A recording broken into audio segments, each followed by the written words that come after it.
আল্লাহ নবী সাল্লাল্লাহু আলাইহি সাল্লাম সোমবার দিন ইন্তেকালের দিন নবীজি ইন্তেকালের পূর্বে 23 ওয়াক্ত নামাজ জামাতের সাথে নিজে ইমামতি করে পড়াইতে পারেন নাই। হযরত আবু বকর সিদ্দিক ইমামতি করছে। নবীজির হায়াত থাকা এতটা অসুস্থ ছিলেন, উঠতেই পারেন না।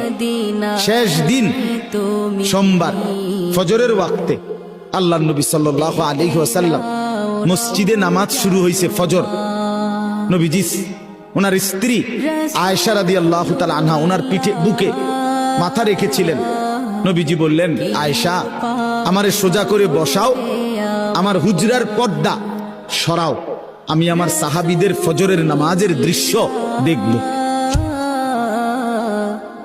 নবী সাল্লাল্লাহু আলাইহি সাল্লামের রওজা মুবারক এখন আপনারা যারা গেছেন তারা তো দেখছেনই, একেবারে যেখান দিয়ে নবীজির রওজায় আথার এইটাই মসজিদ, এটা লগে দিয়েই মসজিদ। তো নবী সাল্লাল্লাহু আলাইহি সাল্লামকে আম্মা জান আয়েশা নবীজির বিবি এরকম কনুইর মধ্যে ঠেস দিয়া বসাইছে, পর্দা সরায় দিছে। আল্লাহ নবী দেখলেন পুরা মসজিদ ভরা। ফজরের নামাজ কোন নামাজ? জোহরের পরে যেটা পড়ে ভোরে। কোন সময়? ভোরে। এই ফজরের নামাজের ওয়াক্তে আল্লাহ নবী সাল্লাল্লাহু আলাইহি সাল্লাম দেখলেন পুরা মসজিদ ভরা মুসল্লি আবু বকর সিদ্দিকের নেতৃত্বে নামাজ পড়ছে। সবাইকে ভরপুর দেখে খোদার কসম কিতাবে লিখছে নবী সাল্লাল্লাহু আলাইহি সাল্লাম চোখের পানি ফেলে দিছে, কানতে কানতে বলছে, আয়েশা আমার 23 বছরের মেহনত সার্থক। আয়েশা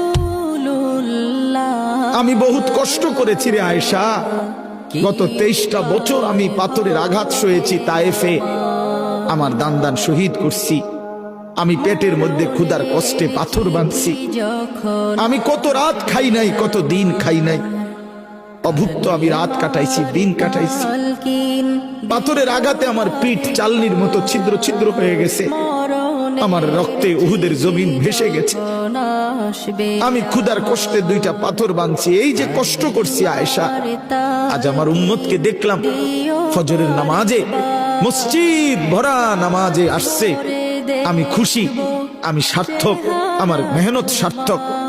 এরপরে নবীজি সাল্লাল্লাহু আলাইহি সাল্লাম 2 হাত আসমানের দিকে তুলে খোদার কসম বাপ নবীজি ওই সময় আল্লাহকে বলছে, আল্লাহুম্মা রফিকাল আলা, মাওলা এবার আমি আপনি বন্ধুর কাছে যেতে চাই।